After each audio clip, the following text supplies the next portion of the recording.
Hey guys. So today I want to talk about something that is honestly pretty fresh and that some people may have been expecting. Breakups. Now, I'm not going to get into the nuts and bolts of my personal life, so if you're a fan, follower, or you're a friend of my ex and you're hungry for some salacious gossip pieces or trauma, then well, you clearly don't know me very well. I feel being honest about the catalyst for my latest mental health breakdown and giving some lessons learned just might be invaluable for someone out there. So, here are my top 5 tips for breakups and as a result, mental health through heartbreak. Number 1, don't break up. If you love someone and you're considering, and I mean seriously considering breaking up with them, have a talk about it. Allow them the chance to make amends, but this is only going to work once. You must not have done it before or it'll be the boy who cried wolf, and they in turn must do the work to change. Do it once, do it right. See a couples counsellor. Ask yourself how you may have contributed. If you walk into a counselling session and both of you are of the mindset, what can I do personally to fix this relationship, you'll have a much greater chance of success. And unless you've been cheated on, almost all breakups are going to be a result of both of the people. So take ownership of your part. Number 2, accept it. If you've been broken up with, you have been broken up with. Do not have a hope of reconciliation. Kill all hope, trust me. Look, I wrongly believe that because she loved me unconditionally in the relationship, once she'd seen me change, she'd come back in a flood of tears saying how much she missed me and how proud she was of me for doing the work. So I tried to keep in contact. I tried to show her how I was changed, and it didn't work at all. Not one bit. See, the thing is, if it were unconditional love, it would have been unconditional. It wouldn't have been based on you changing in order to continue. The only course of action you have is to accept that the relationship is over, walk away. Number 3, focus entirely on yourself. Look at the reasons the relationship broke down, not as a checklist of how to win them back, but the areas you need to improve on in time for the next relationship you have. You will have one. Build the life you want during the time when no one else, or at least no partner, has any say in the matter. I moved house, I quit commitments, refocused on my daughter, my health, my passions, all of which made me a vastly superior person to who I was. There's a hidden message in what I just said. Vastly superior person to who I was, not someone else.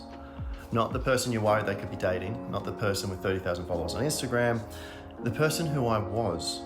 So refocus, rebuild better, and please don't Google how to win my ex back.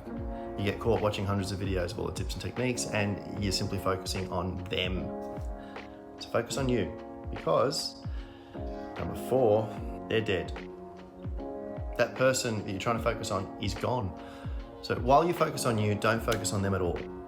And I'll admit I sucked at this, so learn from my mistakes. I genuinely cared so much about her and I loved her unconditionally. I had a daughter who still to this day mentions her constantly. Now reminders were everywhere, but I really could have done more to stop myself thinking about what was, accept what was over and what would never be again, and move on without ghosts clouding my mind. If by some stroke of fate you end up back with them, the pair of you will not be the same person anyway. From the moment they decided to leave you, they stopped being the person you were with and became someone you won't be able to rationalize no matter how earnestly and sincerely you try.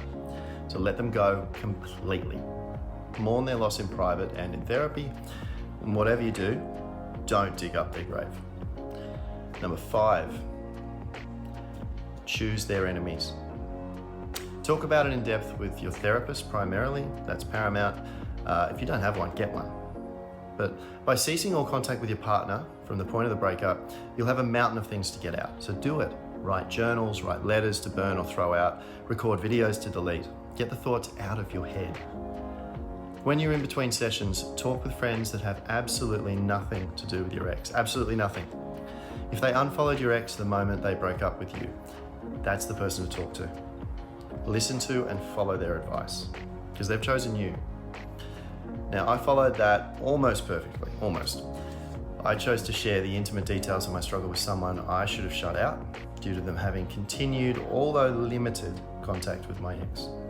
I presumed that our 20-odd years of friendship would supersede any newfound friendship they may have developed, and I saw them as a voice of reason for my ex, and after they approached me, a potential assistant in reconciliation. Now, in the end, it was the complete opposite. So stick to those that chose you. And no, that doesn't mean you shouldn't continue mutual friendships. Just keep your ex's name out of your mouth. Trust me. Now, all the times I didn't follow these 5 tips, it was terrible. Either pushed my ex away, caused me more pain, or in almost all circumstances, it did both. So learn from my mistakes. Trust me, it's not worth going through them. Just don't. A good friend of mine had a breakup recently and did exactly what I've said, and he's healthy. It worked. And I'd argue that we became healthy at around the same time, despite the fact that I had an extra 4 months in order to do it. Doing this video gave me pause to consider if it could be misconstrued as just another attempt at winning my ex back. So let me say, a short time ago, I began opening a new chapter in my life, and so far it looks pretty good.